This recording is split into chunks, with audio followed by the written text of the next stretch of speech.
Wow, okay, yeah, this is a hefty one. Hey guys, it's Bill.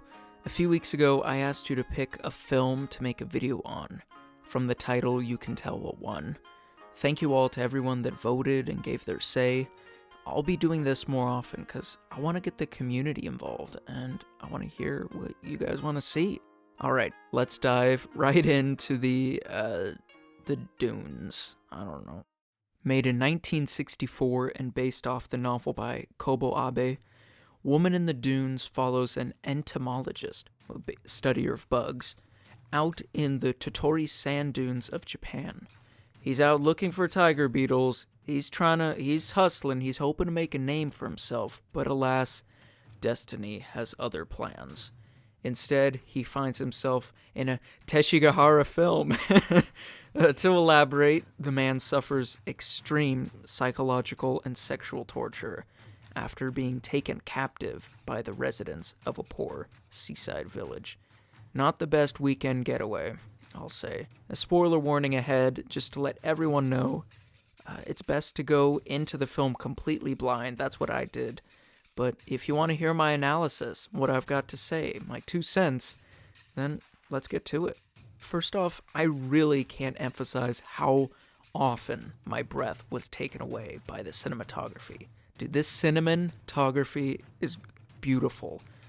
The man makes sand look simultaneously terrifying and beautiful. How the fuck does that happen?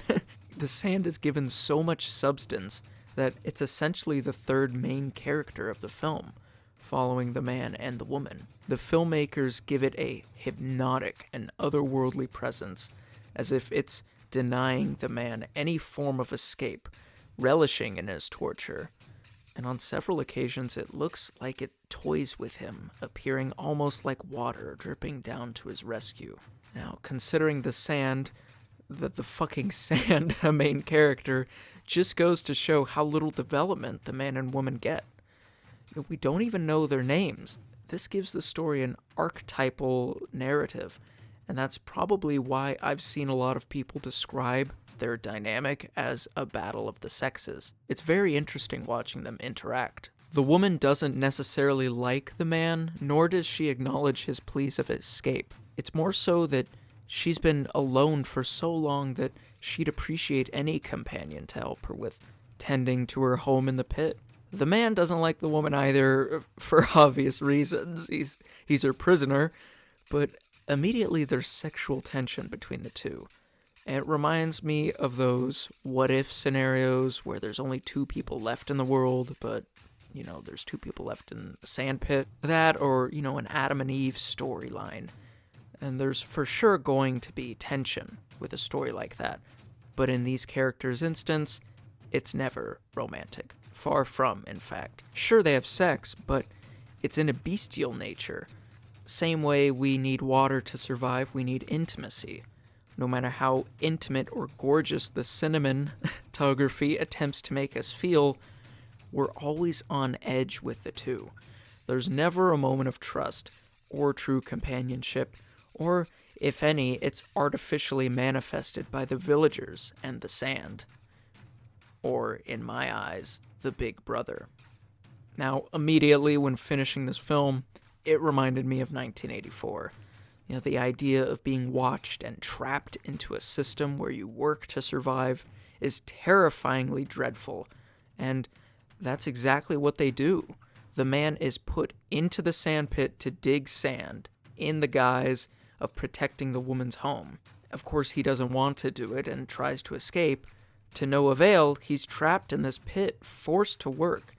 And if he doesn't work, he doesn't eat or drink. And the madness he experiences is sheer torture, something many people would struggle with if put in this situation. And it's kind of crazy too, like, they're digging sand, but there's sand that's gonna fall in. It's like, it's a constant cycle of hopelessness, honestly. But hey, wait, many people have that. I mean, how often do you come home from work thinking, man, I really enjoyed being slaved away and living paycheck to paycheck?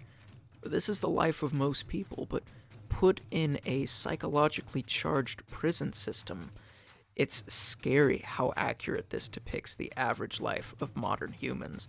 Not only authoritarianism, but also classism. Even though the man and woman are in the sandpit, literally rock bottom, they're not far off from the villagers. It's a poor seaside village that's been shunned from the outside world, rejected by modern society. We learn at some point that the sand the man and woman have spent digging up is what the villagers sell to construction companies to create concrete. This type of salty sand they use is actually not good for concrete, which means the buildings or dams it's used for will likely collapse and rot away. Reminiscent of the house, sort of, where sand rots it away. To me, that seems like the villagers doing a fuck you, middle finger to the modern world, providing weak materials to a progressive society that abandoned them. Throughout this film, we see how our main character has to change through this torment. Months go by, and he's still at sand bottom.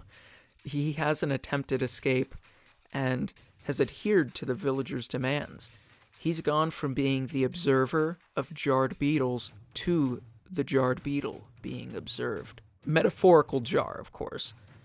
In fact, the whole plot is described from this one scene of the film. At one point, the entomologist collects an antlion. This insect ensnares its prey by digging out a pit in loose sand. And when the prey falls into the pit, it's unable to get out and becomes food for the antlion. This is so symbolic in what the film's meaning is. Towards the end of the film, the woman is lifted up by the villagers. Due to her pregnancy, she's taken to the doctors, and funny enough, the man is left alone at the bottom of the pit, with the wooden ladder still left dangling in front of him. And when he looks at it, he's scarily hesitant. This is honestly my favorite scene in the film. There's so much doubt and fear that's run through his mind with every step he takes in his goofy-ass flip-flops up the ladder. And once he reaches the surface, it's almost euphoric. He doesn't know what to do. It's so surprising he just climbed it. He wanders to the shore and looks out onto the water. And even more surprising to us is that he makes the decision to go back down into the hole. It's a wonder what made him do this. Of course, his water pump discovery is what he says to the audience about his reasoning to stay. He thinks, he'll just stay a day or two longer, just enough to tell the villagers about it. But in actuality, the ending reveals something different. Far more haunting. In the end, we finally see his name. It's in a missing persons report, and it says he's been missing for over 7 years. And then the movie ends, just like that. Boom. Fuck you. What do you expect? Oh my god. It's crazy. To me, I think that he stayed because of the amount of torment he went through.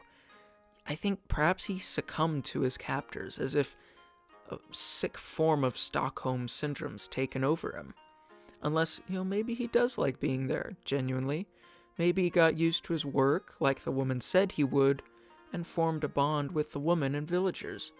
It's surprising how little it does take for humans to adapt, to change, when being forced into a repetitive system.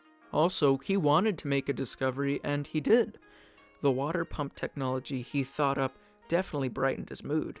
And he did get to make a name for himself in the end, although maybe not written in a place he expected it to be.